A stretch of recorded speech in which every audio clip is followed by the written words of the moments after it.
Hola, muy buenas tardes, espero que se encuentren muy bien. El día de hoy les presento mi actualización para la situación del frente en la guerra de Ucrania para el día 14 de abril de 2023. El día de hoy la verdad es que tenemos mucha información que tiene que ver con Bakhmut. Estamos viendo un colapso de la línea defensiva que habían establecido las Fuerzas Armadas ucranianas y estamos viendo avances rusos bastante importantes y bastante rápidos en el último tiempo. Pero bueno, ya vamos a dirigirnos hacia lo que es Bakhmut, pero antes de hacer esto me gustaría por favor recordarles que alrededor de un 80% de mi audiencia no está suscrita a mi canal y bueno, lejos la mejor manera de apoyarme y de apoyar mi contenido y asegurarse que yo pueda seguir emitiendo estos videos es suscribiéndose. Entonces les quería pedir para quienes no lo hayan hecho que por favor le hagan clic a ese botón. Y bueno, ya comencemos directamente hacia lo que es el reporte y lo que se ha reportado en las últimas horas es que las fuerzas de Wagner han avanzado en grandes cantidades hacia lo que es desde el norte y desde las zonas más céntricas de la defensa ucraniana, específicamente de lo que era la línea de ferrocarril, donde estas fuerzas habían establecido su principal punto de defensa. Si es que nos vamos al mapa de Suriyak Maps es una de las fuentes que más me gusta utilizar, es neutral y es bastante rápido en actualizar. Voy a dejar el link a su mapa en la descripción.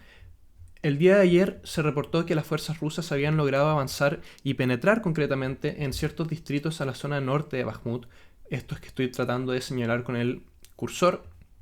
Y esto había amenazado de manera muy fuerte a lo que era la defensa ucraniana que estaba establecida a lo largo de la línea del ferrocarril, porque esto hacía que las fuerzas rusas tuviesen la capacidad de flanquear lo que eran las tropas ucranianas y de crear ciertos bolsones de tropas, que como hemos visto a lo largo de esta batalla ha sido la estrategia principal del grupo Wagner, crear bolsones de tropas dentro de la urbanización de Bakhmut para luego ir atacándolas por varias direcciones. Y después de esto hemos visto perdón por repetir tanto la palabra, pero es lo que es un colapso de las defensas ucranianas. Hemos visto que debido a esto las fuerzas de Wagner han logrado penetrar desde esta zona de acá, entrar ya en el oeste de lo que es la línea defensiva ucraniana. Hemos visto que han empujado lo que reportamos el día de ayer, que capturaron este elevador de trigo que servía para transportar el trigo que venía de los distintos ferrocarriles y otros edificios y otras posiciones dentro de lo que eran las líneas defensivas ucranianas. Y además hemos visto que han tomado una gran cantidad de lo que eran las posiciones al norte de las defensas ucranianas. Entonces, ¿qué pasa? Que vemos que las fuerzas rusas están empujando mucho desde el norte y desde la línea del ferrocarril, y que esta zona defensiva que las fuerzas ucranianas se habían establecido en el último tiempo ya está quebrantándose. Hacia el sur siguen manteniéndose con posiciones bastante fuertes, pero veamos qué tan probable es que puedan mantener estas posiciones siendo que el norte ya está colapsando. Ahora los combates más intensos se están viendo ni siquiera en la línea defensiva, sino que en el hospital, en el antiguo hospital de la ciudad de Bakhmut. Vemos que la situación ahora mismo es que no hay control absoluto del hospital por ninguna de las dos fuerzas y que estamos viendo combates muy intensos en esta zona. Y probablemente se debe a que los empujes desde el norte de las fuerzas de Wagner han tenido una mayor efectividad. Entonces las fuerzas ucranianas han tenido que trasladar a las fuerzas que estaban destinadas para la defensa de esta línea hacia lo que es los combates por el norte de sus posiciones. Y esto ha derivado en que lentamente, y bueno, ni siquiera lentamente, porque esto se ha dado en las últimas horas, de manera bastante rápida, que colapse lo que era esta línea defensiva que en los últimos días había aguantado de manera, no quiero decir de manera exitosa, pero que había perdurado más que lo que habían sido las otras líneas defensivas ucranianas en lo que era los combates por Bakhmut. Bueno, ¿qué podemos ver en el futuro? Hay que recordar que la situación en el frente cambia con cada hora y que probablemente en un par de horas más tengamos nueva información, o que quizá para mañana, en la mañana del tiempo de Rusia y de Ucrania, veamos mayores actualizaciones, pero yo podría esperar que las fuerzas rusas y específicamente las tropas de Wagner sigan presionando desde el norte y que eventualmente sigan penetrando en lo que era la línea defensiva ucraniana, y que en el próximo tiempo, en los próximos días o incluso antes, veamos que esta línea defensiva ya está completamente abandonada. A mí lo que me llama la atención es lo que pueda ocurrir en el sur, si es que se decide mantener el segmento de esta línea defensiva hacia el sur de la ciudad, porque hemos visto que ha tenido cierto nivel de estabilidad en esta zona, o si es que su tenencia sí es insostenible considerando los desarrollos que están ocurriendo al norte de esta línea. Pero bueno, eso lo vamos a ver y lo vamos a reportar en las próximas horas. ¿Qué es lo que me ha llamado la atención a mí? Sobre no necesariamente los combates, pero que se ha reportado bastante la muerte de distintos soldados mercenarios o voluntarios, como le quieran decir, del batallón internacional ucraniano, de la legión foránea que tienen las fuerzas armadas de Ucrania. Y esto se debe principalmente a que se ha reportado que en los combates de Bakhmut, que anteriormente se estaba viendo una gran cantidad de tropas de la defensa territorial, bueno, se siguen viendo una gran cantidad de tropas de la defensa territorial, pero se habla ya que en la línea de contacto están participando cada vez más tropas de Azov, tropas de Aidar y tropas de esta legión internacional. Y se ha visto una gran cantidad de reportes de distintos mercenarios o voluntarios, como le quieran decir, de distintas nacionalidades que han sido abatidos en Bakhmut en las últimas horas y en los últimos días. Y esto probablemente se debe a lo que estaba comentando anteriormente, que hay un mayor grado de involucración, o de involucramiento, perdón, de este batallón internacional en lo que es la batalla de Bakhmut.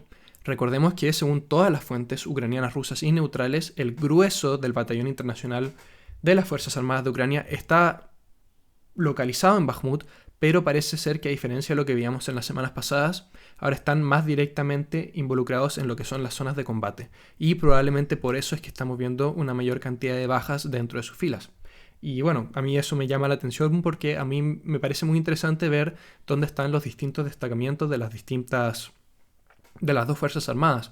He hablado en mis videos anteriores sobre dónde estaba Azov, dónde están los batallones de chechenos, etcétera, etcétera. Y bueno, eso es información que a mí siempre me gusta seguir. Y recordemos que la situación en Bakhmut sigue siendo de una intensidad absoluta. Vemos combates todo el día prácticamente. Vemos que en las noches Wagner utiliza sus destacamientos de élite, por así decirlo, sus tropas más curtidas y con mejor equipamiento, donde logran tener avances como los que mencioné recientemente en el norte, porque la verdad es que lo que se ha visto, y recuerdo, esto viene de las mismas fuentes ucranianas, vemos que las defensas ucranianas no están suplementados con el equipamiento necesario, con las municiones necesarias, no pueden contrarrestar estos avances. Y lo repito, no significa ser prorruso o pro-ucraniano, es la realidad del frente y es la realidad que comparten los mismos soldados del frente. Y más allá, y es lo que repito en todos mis videos, creo que considerando todo esto, es realmente impresionante la defensa que han montado las fuerzas ucranianas, porque a pesar de que se han visto ciertos colapsos en el último tiempo y probablemente estos colapsos sigan, yo creo que han hecho más de lo que cualquiera hubiese esperado, considerando, y repito, considerando la situación de pocos víveres, pocas municiones, pocos refuerzos o refuerzos insuficientes, etcétera, etcétera.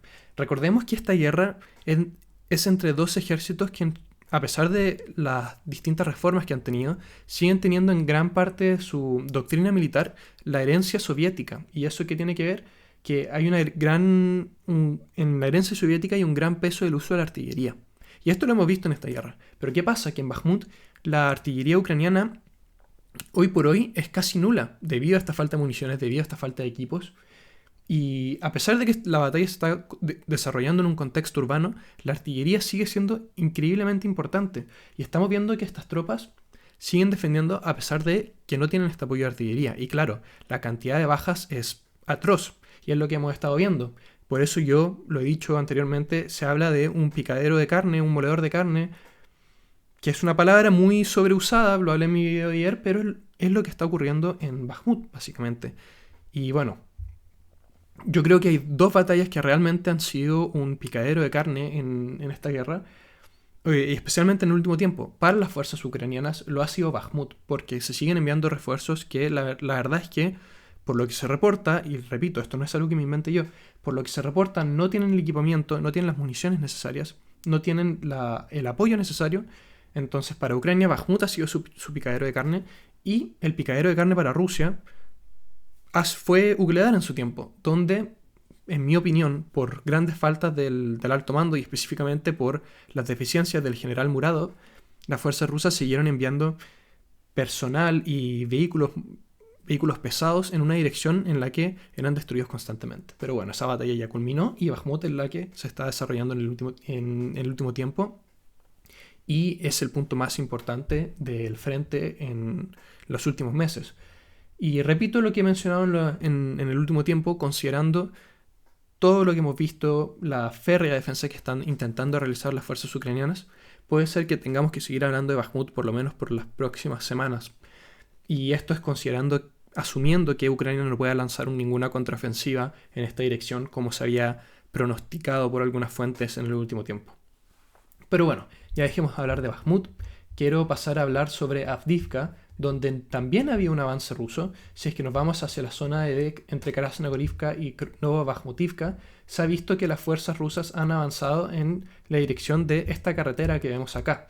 Esta carretera no tiene mucha importancia en términos de suministro, la verdad es que no es una carretera que las fuerzas ucranianas hayan estado utilizando para suplementar o suministrar, mejor dicho, otros asentamientos, pero sí era una zona que estaba bastante fortificada, donde habían bastantes trincheras y otras posiciones donde las fuerzas ucranianas se habían establecido de manera bastante potente. Habíamos visto en los últimos días que estas zonas habían sido constantemente atacadas por la artillería rusa y eventualmente la última actualización que tenemos, que ha sido ratificada por las fuentes ucranianas, es que las fuerzas rusas lograron una captura de lo que eran estas posiciones de las fuerzas ucranianas. Ahora, ¿qué puede ocurrir con esto? Yo creo que esto puede terminar en una expansión del frente ruso, como podemos ver acá, hacia la zona de Novokalionove, lo que va a permitir que esta pinza que están intentando desarrollar las fuerzas rusas en el último tiempo en la dirección de Avdiivka se haga más densa y por ende menos vulnerable a lo que pueden ser contraataques ucranianos. Y bueno, hay además unos pequeños reportes sobre avances rusos en la zona de Lugansk, pero la verdad es que concretamente no hacia Bilogorivka, sino hacia las posiciones aledañas, pero la verdad es que no son avances muy densos, no son avances muy considerables, son la verdad es que algunos cientos de metros, pero es importante mencionarlos, pero mencionar que existen, que siguen habiendo combates en estas zonas, pero no son avances que yo creo por lo menos que puedan tener mayores implicancias. La verdad es que en la zona de Severodonetsk, hacia la zona de Liman, hacia la zona de Kupiansk, en la zona de Kreminna, en Lugansk, etcétera, etcétera, estamos viendo combates, pero la verdad es que parece ser que ninguno de los dos bandos está interesado en realizar operaciones ofensivas o contraofensivas. Entonces es muy probable que sigamos viendo un frente estático en esta zona, por lo menos en el próximo tiempo, porque el foco de las fuerzas rusas, por lo menos, está siendo Avdiivka y está siendo Bakhmut, y probablemente el foco de las fuerzas ucranianas para el próximo tiempo va a ser defender estas ciudades y eventualmente intentar realizar lo que es la ofensiva de la que tanto se habla en la dirección de Zaporilla. Sobre esta ofensiva, Zelensky y el alto mando ucraniano han comenzado a reconocer que se va a tener que aplazar, que es lo que hemos hablado en el último tiempo. Principalmente se habla del tema de la falta de municiones, la falta de equipamiento y también de la falta de, las carencias que tienen que ver con el clima. La verdad es que el terreno no está listo para una ofensiva y lo que se pronosticaba más o menos hacia enero, febrero de este año es que ya en esta fecha ahora, para la primera quincena de abril, finales de la primera quincena de abril, ya estaríamos viendo la ofensiva ucraniana, pero esto no se ha visto.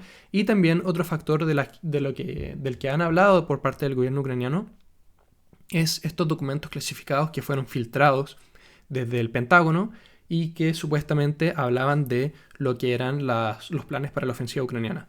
Y que lo que dicen desde el gobierno ucraniano es que debido a estas filtraciones han tenido que rediseñar ciertos aspectos de la ofensiva y que por ende esta ofensiva se va a aplazar.